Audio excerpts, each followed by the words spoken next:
ঘন জঙ্গলের ভেতরে সূর্যের আলো যেখানে পৌঁছায় না সেখানে হারিয়ে গেছে অসংখ্য অভিযাত্রী, কারণ তারা খুঁজছিল একটি সোনার শহর। এটির নাম এলডোরাডো। কিন্তু প্রশ্ন হলো, এই শহর কি শুধু কল্পনা নাকি সত্যি ছিল এমন কিছু যা পৃথিবীতে ইচ্ছে করে লুকিয়ে গেছে? আজ যদি বলি এই পুরো অ্যামাজন জঙ্গলটাই এক সময় ছিল মানুষের তৈরি বিশাল এক গোপন বাগান। শত শত বছর ধরে মানুষ খুঁজে বেরিয়েছে এই সোনার শহর এলডোরাডো। 1925 সালে ব্রিটিশ অভিযাত্রী পার্সিভারেন্স অ্যামাজনের গভীরে প্রবেশ করেন, একটি রহস্যময় শহরের খোঁজে যান যার নাম তিনি দিয়েছিলেন সিটি অফ জু। কিন্তু তিনি আর কখনো ফিরে আসেননি। অনেকে বলে জঙ্গল তাকে গিলে ফেলেছে, আবার কেউ বলে সে খুঁজে পেয়েছিল এমন কিছু যা আমাদের জানার কথা না। কিন্তু আসল রহস্য শুরু হয় এখানেই। বিজ্ঞানীরা অ্যামাজনের মাটিতে খুঁজে পান এক ধরনের কালো মাটি। এই মাটি এতটাই উর্বর যে এখানে গাছপালা দ্রুত বেড়ে ওঠে। কিন্তু সমস্যা হলো এই মাটি প্রকৃতির না, এটা তৈরি করেছে মানুষ। হাজার হাজার বছর আগে যখন লক্ষ লক্ষ মানুষ বসবাস করত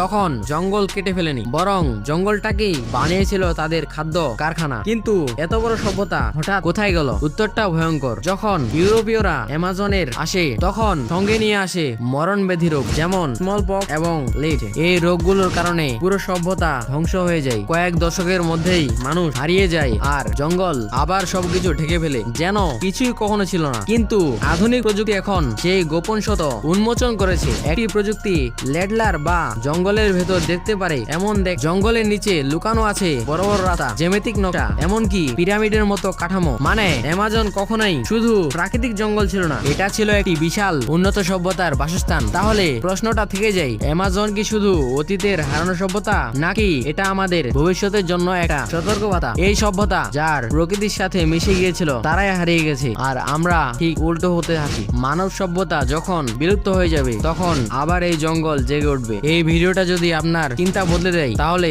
একটা লাইক মাস্ট বি, আর কমেন্টে আপনার মতামত জানান এবং এমনই রহস্য রোমাঞ্চ ভিডিও দেখতে সাবস্ক্রাইব করুন। তাহলে দেখা হচ্ছে পরবর্তী ভিডিওতে।